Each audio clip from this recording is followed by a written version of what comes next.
Oh, ano? Naatake ka na naman ng gout. Siya, panoorin mo to.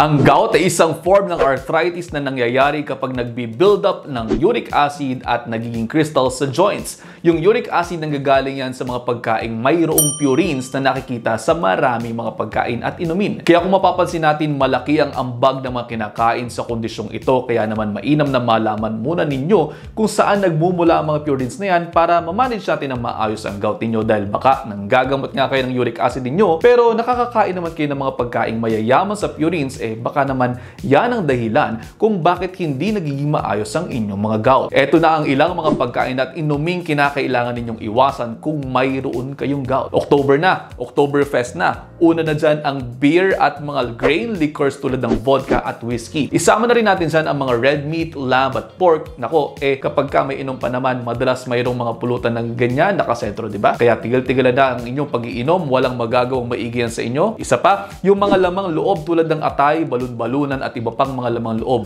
Baka naman meron pang magtanong sa inyo kung pwede yung goto. Tingnan nyo nga kung ano laman yan. Di baga, panay laman loob. Di bawal. Next, mga seafoods, lalo na mga shellfish tulad ng shrimps, lobsters at mga tahong, tulya, pati na rin mga sardinas. Isama na rin natin ang mga lamang dagat at yung mga isdang nagsisimula sa letrang T. Tanige, tambal, tambakon, tulingan at iba pa, maliban lamang sa tilapia. Baka naman may magtanong, pwede po bang bangus? Hindi ko na nilagay dyan ang bangus dahil nasa moderate purine sila.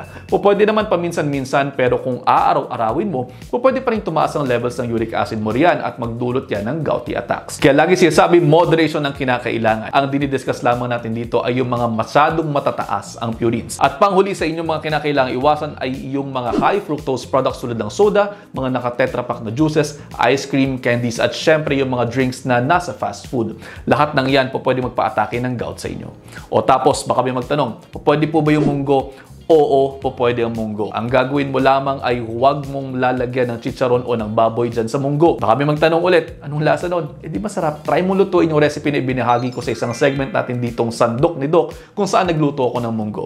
Hindi kayo atakihin ng gout pero may lasa pa rin yung munggo. Yung ibang pwedeng kainin ay ang mga sumusunod. Low-fat dairy products tulad ng yogurt, fresh fruits, fresh vegetables. Pwede po yung nuts, pwede ang grains, pwede ang soy, pwede rin ang itlog in moderation. Manok at isdang hindi kasama sa listahan natin kanina, in moderation. Isa pang kinakailangan ninyong gawin para makaiwas sa atake ng gout ay ang inumin ang inyong mga gamot at magpapayat. Dahil kung nasa heavier side kayo, pwede talaga mag-exacerbate at lalo sumakit ang joints ninyo, lalo ding aatake ang inyong mga gout. At yun, sabi ko nga sa inyo, ang gusto ko lang naman talaga ay maging healthy kayong lahat, dahil sa huli, pag kayo ay nagkasakit, naku, paulit-ulit na, tayo lang din naman ang magtutulong-tulungan. Kaya naman yun lang for now, i-digest nyo muna dahil ang gusto ko ay healthy kayong lahat. See you in the next episode. Ingat!